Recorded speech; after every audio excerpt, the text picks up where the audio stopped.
Ah papa na ngai ya mwa kuta kolobeza te. Mboka na biso eza esengo bakoko batikela biso me tokomi konyokama. Nga abuti banda pe tokongo na tongo wana ti yese makolo. Apparemment bakonzi ya mboka balobi ke non couvre-feu nini corona eye makasi balimite banombre ya transport na mutuka même na bato ya moto. Je crois que yango nde esala nini bato bazotambola na makolo par rapport ya transport ezokoma pasi likolo ya bachauffeur. Bon, nauti service, dans le cadre de service toujours, ce qu'on fait ça descente moi quelque part ici, mais non ça n'est ni transport. Aux hommes on a mis tout les cas, bon on a poche zali, on ne sait pas que c'est des demi-terrain et plus c'est hausse de prix, monte ça autre mais à terre.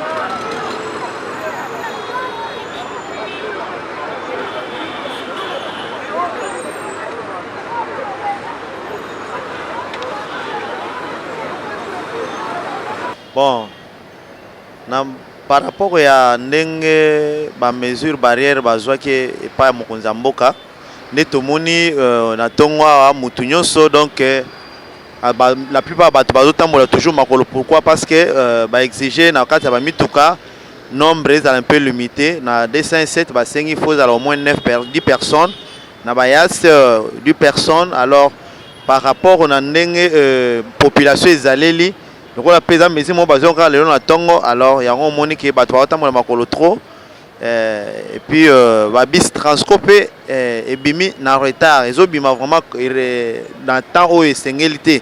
Faut pas meka ko revoir moi muke parce que population ezebele toza mingi na mboka. Alors tant bazo diminuer nombre ya ba mituka, nombre un peu limité, alors faut bazo ba mesure mususu ba précaution mususu par rapport ya transport. Bozo zwa kaka mesure ndenge wana sans toutefois ko revoir nanu est-ce que so tozi boye ko zala ndenge nini. Donc faut ko revoir nanu avant ko zwa mesure bozo ba précision oyo boko ko salela na minute au tala batu mususu jusqu'à alors ba komi misala te bazo tambola makolo so kiti au sal mois de centre mo muke na chango wana o mona gano population ezawana na arrêt de bus transport ezatazana na mbongo ya kota na mutuka mais transport ezate. Alors on to senga na bakonzi ya mboka bameka ko revoir nan moi eloko. Donc en tout cas ils ont simbaté na place mutu faut akoma na 1000 francs tantôt 500, donc faut dépenser au moins 2000 3000 francs musala ezate mbongo peso mona na te. Alors to continuer kaka na vie abo ata bino moko po me ko revoir nan mo muke et pe mama kasi parce que c'est yo moko zomona moi na lobanga moko ezate parce que yo moko zomona embouteillage eza awa. Ça a commencé na longo depuis 6h30 à partir à Lemba Rigini. Depuis 6h30 na telema na rond-point pour la ulkaka transport pour la koya na université à l'université. Je suis à l'IFA au niveau de l'université franco-américaine. Oui. Je paye 1500 francs pour la coma A. Liboso na futaka au moins 500 francs na bis. Mais vu que bis ezala quitté, transport ezala quitté, j'étais obligé à user moto. Bah obligé biso moto, il faut moto telemaka, moto amataka moto moko. Sur ce, bah ta moto peut bah obligé biso to futa double. Et nazala qui n'a choisi vu que j'avais apparemment bah konzambo kabalobi que non couvre-feu nini corona eye makasi. Ba limiter ba nombre ya transport na mutuka même na bata moto. Je crois que yango nde sala nini embouteillage makasi. Bon combattre la biso bien sûr, mais il faut battre la paix banini na biso pe par rapport à transport parce que biso na cause la net 3 minutes na abona poche vide na sune loko. Je suis obligé à ozonga ndaku makolo. Na za poche vide na transport na tchaki au moins 3000 francs là. Là, vu qu'il y avait aussi à manger dedans. Mais je me suis sacrifié pour la commande à l'université, pour la salle d'interrogation, avec les 3000 francs que j'avais. Actuellement, je suis vide. So il va le dire que va jouer à mesure va protéger biso. Je net les lots sont na circulation va transport circuler penate. La plupart va mitu ke belé à l'été limité. Ba bon ba bombi mitu kana bango mais va epsi to bima. Et on est obligé, surtout nos parents va bima tongo pour la olukila biso ba mbongo rolia. Le matin na va jouer le moroté déjà va foutre ba transport plus les doubles les triples à va foutre c'est vraiment inquiétant. Bato bazo tambola na makolo par rapport ya transport. Transport ezo koma passé likolo ya ba chauffeur. Ba chauffeur bazo sala demi terrain makasi. D'abord tango terrain ezalaki bien au kolongo kingasani zando zo futa aller au futi 1000 francs et 500 francs. Et retour est comme 1000 francs. Na évité lelo lokola ba lobby à cause du confinement na coronavirus bato ba diminuer na bis ezali pour la protection ya peuple. Mais comment se fait-il que tolinto protéger peuple entre-temps tozali ko nyoko la peuple ngona transport bato bazo nyoko la biso ezali ba chauffeur doum ba chauffeur bazo sala demi terrain bis elongwe gambela terminus est comme des bonhommes 1000 francs aux huiles sous des bonhommes kingasani est comme 1000 francs. Est-ce que trajet wana est comme moulayi pour confinement ezali ou bien trajet wana ezali mukuse? Il fallait bis elongwa gambela. Soki kosuka ya liboso et soki na bitap. Ya mibale king Pascal ya misato ezali kingasani asuka. Yango nde ezali komona ke ba chauffeur bazo nyoko la biso. D'où maintenant la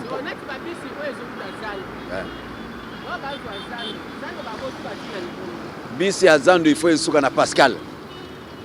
Bisi ya Zando elongo Zando directement tina Pascal. Et koko suka na de bonhomme te terminus otoyebi na ligne ya Kingasani ezalaka na Pascal. Soki Pascal te quartier 3 bien Kingasani suka. Ndenge nini bazo suka na quartier 3, c'est-à-dire bazo yiba l'état. Tronçon o ya 500 francs ba komi ko futisa bato 1000 francs pona nini? Carburant et matite. Quartier 3 o bien que basuka de bonhomme. Te bisi sengele suka na Pascal soit na Kingasani asuka. Wana nde transport ekozala malamu. Ezali des bonhommes ezali terminus te. Des bonhommes ekozala terminus te. Donc il fallait bis nyonso oyezo sala demi terrain ba kanga yango. Même soki mokolo bis azui bis na ya bomba ngona abomba totambola makolo ke bis ezate ezali te ba ya konyokola biso. Oui, motuna na yo ezali malamu ndeko. La police na biso général Kasongo tozo féliciter na musala azali ko sala mais tozali ko constater que mingi azali concentré kaka na Gombe, Lingwala, Kinshasa, Bandalungwa akita na Kingasani abanda a partir ya Poma Tete ti Kingasani kuna akomona makambo ezoleka kuna makambo eza ebele bazali ba chauffeur bakoma libre donc baza libre te baza na libertinage bazonyoko la population. Donc général Kasongo yende mutu azali na la police atala ila biso likambo wana malamu atika bande ko bazo souffrir na Kingasani makasi pona ba chauffeur bazo sala demi terrain. Bon nakoko lobake nazali penza na effectif ya bato ndenge bazo kotete mende na monika kana na moto ya 3 pneus bato bazo mata 3 distance auto zalaki ko futa par exemple 300 francs to komi ko futa ngo 500 francs de eloko na moni wana. Mais constant na ngezali nde na nzomona bato baza mingi na re batelemini balingi komema bango te ba mususu transport e komi 1000 francs mais biso na bana classe siko bana classe ba kwende ndenge na classe tozala ko pesa mwana 1000 francs pour aller retour maintenant to pesa 2000 francs pour aller retour nde passe na biso yangwana ba konzi ya mboka ba oluka ko alléger biso tâche wana tozali kotambola tozali na espoir et pas na bino ke mboka il faut échanger vraiment il faut échanger mais ndemi beko pe ya makasi peut être muto asala ndenge motema na yelingi te soki l'état lobi bis eza 500 francs eza kaka 500 transport ezolongwa Kingasani tizando 500 francs mais pourquoi ba particulier bazo futa bato 1000 francs soki balingi bazwa bis na bango babomba ngo na ndako de eloko tozolo bayangwana. Transport et matitalo Il y a 1000 francs. Et ça qui 500 bamatisi 1000 francs. Kolongwata limité ka 7 meri 1000 francs. Awa transport à 500 ezali soute bungi.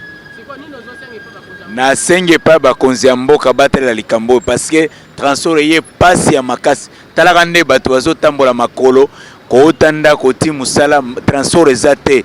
Ba chauffeur ba kimisi mituka na bango. Batela biso likambo oyo. Bon, eza mikanda pensa teka makambo ya distanciation sociale, mais to sengi na ba autorité. Bati kabiso to la tata ba kashine mais transport ezonga ndenge ezalaki. To la tata ba kashine to respecter ka ba bare mais transport ezonga neza passe to za na minute to passe ya transport makasi. Bonjour, merci. Je suis congolais comme tous les autres Congolais, habitant de la ville de Kinshasa. Je suis monsieur Stella. Bref, grand souci, Nabiso Eza par rapport à la situation tous autres traversés dans la troisième vague à Corona. La mesure est très bien prise par rapport au gouverneur Nabiso Yamboka a dicté Biso, mais elle est très mal orientée. Au jour d'aujourd'hui, monsieur le président de la République, papa Nabiso Yamboka, tu es bien, autant que la Mitoukanao est privé. Monsieur le gouverneur, tout ce qui est la transport, autant que la Mitoukanao est privé. Monsieur Kassongo, autant que la Mitoukanao est privé. Mais biso le petit peuple, tout ça censé à la transport par rapport à petit moyen. Voilà combien la population souffre. Aujourd'hui, nous sommes en train de souffrir pour nous même Yakolia. Mais alors, transport, et comment les cas même Yakolia. Donc, on souffre comme pas possible. On a dépensé le lot comme déjà 9000 francs. On a gagné et l'autre côté depuis Tongo, mais on a commis 9000 francs à dépenser à transport. Nanda kuna tiraki et l'autre côté. Na bimi juste na 10 000 francs pour en faire permettre ngana sala attend un petit saut na ko gagner quelque chose dans son anda ko rapidement na permettre bana bandeko balia. Mais na gagné à tel côté même bon on so eke na transport. Biso to senga boye pas général Kassongo de on tous observer ba mesure barrière na correctement. Maintenant makambu ya transport wana ezo engagé biso na l'autre côté. On le sait très bien transport et mataka par rapport à hausse des prix à carburant. Mais carburant et matite tout à coup transport est censé et mata par rapport à quoi? Le général Kassongo de fait que a surveiller biso le fait que tous là ta masque malam tous là ta mabe à surveiller les bisopé ba chauffeur ba quitter sa prix à transport n'engezala quel que soit le nombre de personnes ils ont réduit mais prix à transport il faut tika la ndenge wana azo quand même courage ya kokanga ba oyo ba osala ba maguya ba makamandingi wana zando ti 7e rue na minute a tous na 12e rue tu te comme ma victoire et commis 1000 francs c'est impossible. Ah tu na zando commis 2000 francs c'est impossible mais comment on va vivre? 2000 francs, c'est impossible. Comment on va vivre? Comment on va vivre? Vraiment, son excellence, monsieur le président, monsieur le gouverneur, son excellence, monsieur Kassongo, veut quand même tenir compte de tout ce que nous avons réclamé. Bon, tu as pour le transport, tu as biso ba mécanicien, tu comment ba arrêta, tu kuchi ba moto ba mécanicien za bazate moya ko bongisa ezate. Or que soit transport eza pena facile ya koya na ba nani bato moto bakoza koke maboyete ngana tonga na uti na Pascal na futi 1500 francs pona kokomo liboso na banda ofuta 500 francs bakonzi na biso bakisa biso transport pona toza facilité ya banda kokoma na ba travaux avant elo Bon, dans le service, dans le cadre de service toujours, ce qu'on fait ça descente moi quelque part ici, mais non ça n'est ni transport. Aux hommes on a mis tout que les cas, bon on a poche zali, on ne sait pas que c'est des demi-terrain et plus c'est hausse de prix. Montre ça autre mais athée. Bon, demi-terrain par rapport à mesure, oui, peut s'améliorer, c'est que va réduire le nombre de bateaux à passer dans la mituka. Le chauffeur va moniquer c'est une perte pour la bango. Il faut biso ba client to subir ango. Ya va matisi prit. Pour biso ba client ba combler vide wana. biso siko ba client ba passager to subir c'est 1000 francs. Transfert comme 1000 francs. 1000 francs peut pas aux agents de direct, c'est difficile. Aux villes direct, c'est difficile. Il y a des demi-terrains. Non, non. Je pourrais demander à l'autorité urbaine, à la personne du gouverneur de la ville, à réglementer le transport. Depuis que ce gouverneur est gouverneur, il n'a jamais osé dire quelque chose à ce qui concerne les transports. Tarification aux chauffeurs en commun, utiliser, c'est l'hôtel de ville qui fixé.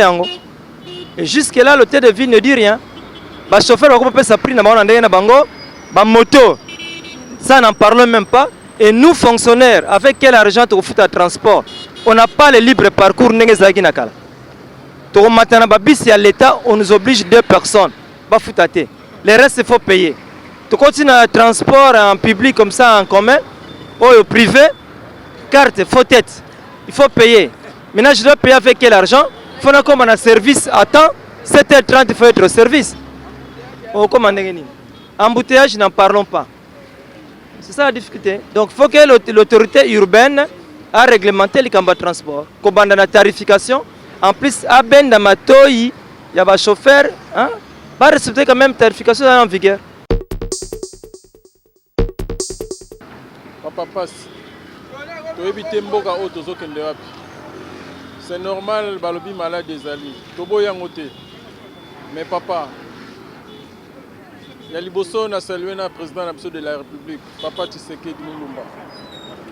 Na banza pesa ki discours na elle likolo a problème na biso tozana ngoya malade a na mboka. Mais comment voulez-vous les lois azana kati ya Kisasa te? Comment voulez-vous mibe quand on changer les sous? Et comme il sous que va transport. C'est vrai. Les lois on ngai na uti bumbu. Papa pona ko koma na ngai awa na futi 6000 francs. Koya ya pamba ana 12e mairie na uti bumbu. Koya ya pamba na futi 6000 francs. Tout d'abord, on s'est présenté dans comme on a eu papa Landa qui a Mwangana. Papa, il y a seulement un transport en OP, il y a un taxi 2 personnes, na Sima, na Liboso, Moutoumoko. Donc, na taxi, c'est 3 personnes. Mais trajet auto, il à 500 francs. Il y a 1000 francs. Et là, on a ici que changer. Papa, les gens qui sont dans la classe, ils sont dans la universitaire.